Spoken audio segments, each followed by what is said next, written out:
नमस्कार। Prime time में आपका स्वागत है। आज हम बात करेंगे हमारे पड़ोसी पाकिस्तान की एक और नापाक हरकत की और साथ ही साथ बात करेंगे भाजपा नेताओं के नाम बदलने के शौक की। सबसे पहले बात करते हैं पाकिस्तान की। 1947 में अपने जन्म के साथ ही पाकिस्तान के हुक्मरानों ने भारत के खिलाफ साजिशें रचने का सिलसिला शुरू कर दिया था। इसी के तहत कई बार युद्ध हुए और कई बार छद्म युद्ध हुए। भारत के विभिन्न हिस्सों, खासतौर पे जम्मू कश्मीर में आतंकवाद को बढ़ावा दिया गया। इसी दौरान लगातार सैनिकों से सूचनाएं निकलवाने का भी सिलसिला चलता रहा। पाकिस्तान की खुफिया एजेंसी ISI के एजेंट जो है वो भारतीय सेना की खुफिया जानकारियां लेने का हर संभव प्रयास करते रहे। इस कड़ी में कभी हनी ट्रैप का सहारा लिया गया तो कभी रिश्वत देकर भारतीय सेना के अधिकारियों और जवानों को भरमाने का प्रयास किया गया। सेना के कुछ अधिकारी और जवान इस ट्रैप में फंसे भी, लेकिन ज़्यादातर अधिकारी और जवान बेहद सतर्क रहे और पाकिस्तान की किसी भी साजिश का शिकार नहीं हुए। पाकिस्तान की खुफिया एजेंसी ISI पाकिस्तानी सेना के जवानों, अधिकारियों और उनकी जासूसों ने अब एक नया सिलसिला शुरू किया है, जिसके तहत ये लोग भारतीय सेना के अधिकारी बनकर जवानों को फ़ोन कॉल करते हैं। उनसे पूछते हैं कि उनकी लोकेशन क्या है, कोई मूवमेंट तो नहीं होने वाली है, या कोई VIP मूवमेंट उनके एरिया में होने वाली है तो उसकी क्या टाइमिंग रहेगी, कहाँ से कहाँ की लोकेशन रहेगी, वो सारी बातें ये इनसे पूछते हैं। पिछले कुछ समय में इस तरह की कई फ़ोन कॉल अधिकारियों को और जवानों को मिली हैं। अब भारतीय सेना ने इस खतरे को भांप लिया है और सभी अधिकारियों को और जवानों को एक सर्कुलर जारी करके चेतावनी दी है, आगाह किया है कि इस तरह का अगर कोई फर्जी फ़ोन आए तो उसको कोई भी जानकारी नहीं देनी है।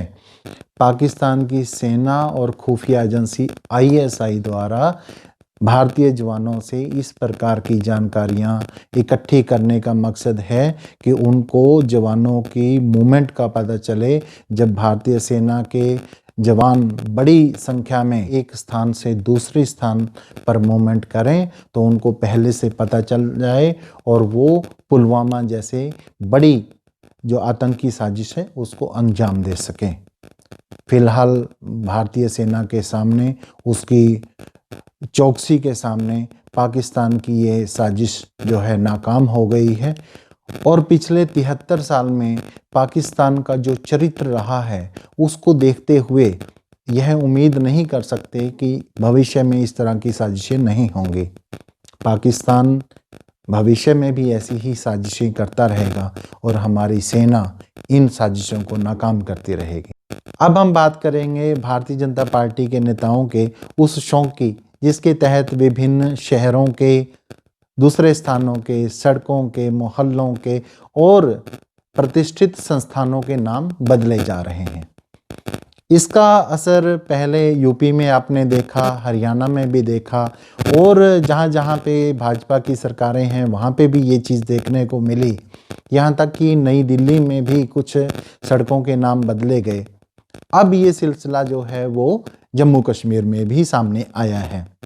5 अगस्त 2019 को जब 370 और 35A हटाकर जम्मू कश्मीर से उसका विशेष दर्जा ले लिया गया, उसी के साथ ही साथ जम्मू कश्मीर को स्टेट से UT का दर्जा भी दे दिया गया। अब ये केंद्र शासित प्रदेश है। UT बनने से पहले जम्मू कश्मीर के तमाम संस्थानों के साथ, विभागों के साथ स्टेट वर्ड जुड़ा हुआ था। तो अब केंद्र सरकार ने इस स्टेट वर्ड को धीरे धीरे हटा के वहाँ पे UT लगाना शुरू कर दिया है। इसी सिलसिले में हाल ही में नाम बदला गया Jammu Kashmir state board of school education का। अब उसके नाम में से स्टेट वर्ड हटा दिया गया। तो इसी प्रकार से आप देखते हैं कि तमाम अब तो बहुत सारे लोग जो कई बार जो पहले बड़े गर्व महसूस करते थे कि हम जम्मू कश्मीर के निवासी हैं और वो एक बहुत ताकतवर स्टेट है, हमें क्योंकि स्पेशल स्टेटस मिला हुआ है, अब वो लोग भी बड़े शान से बोलते हैं कि हम यूटी में हैं। इसके विपरीत बहुत सारी पॉलिटिकल पार्टियां हैं, दूसरे संगठन हैं जिन्होंने इसको दोबारा स्टेट का दर्जा बहाल करने के लिए बीड़ा उठाया हुआ है, संघर्ष शुरू किया हुआ है। 370 हटने और जम्मू कश्मीर को यूटी का दर्जा मिलने के बाद केंद्र सरकार के बड़े मिनिस्टर भी कई बार यह स्पष्ट कर चुके हैं कि ये एक अस्थायी व्यवस्था है, जल्दी ही जम्मू कश्मीर को दोबारा से स्टेट का दर्जा मिल जाएगा। अब अगर ये अस्थायी व्यवस्था है तो इतने नाम बदलने की ज़रूरत थी नहीं। और इसमें सबसे बड़ी विडंबना ये देखने को मिली कि जैसे मैंने बताया कि बहुत से संस्थानों के नाम से स्टेट वर्ड हटाया गया है। ऐसे में बड़ी चौंकाने वाला तथ्य जब सामने आता है, जब पूर्व आईएएस अफसर के शर्मा को, जो पहले लेफ्टिनेंट गवर्नर के सलाहकार हुआ करते थे, उनको स्टेट इलेक्शन कमिश्नर बनाया गया।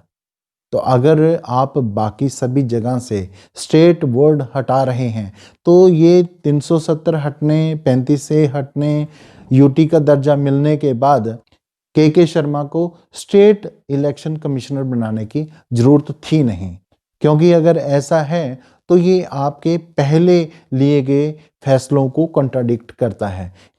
ऐसे में सरकार को ये स्पष्ट करना चाहिए कि जम्मू कश्मीर को मिला यूटी का दर्जा क्या स्थायी होगा, क्या दोबारा यह स्टेट नहीं बनेगा, अगर बनेगा तो उसकी रूपरेखा क्या है, क्योंकि लोगों के मन में बहुत सारी दुविधा है।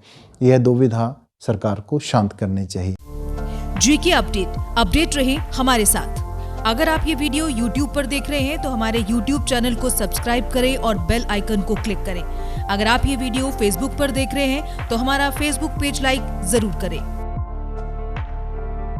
For advertisement please contact 7051091811।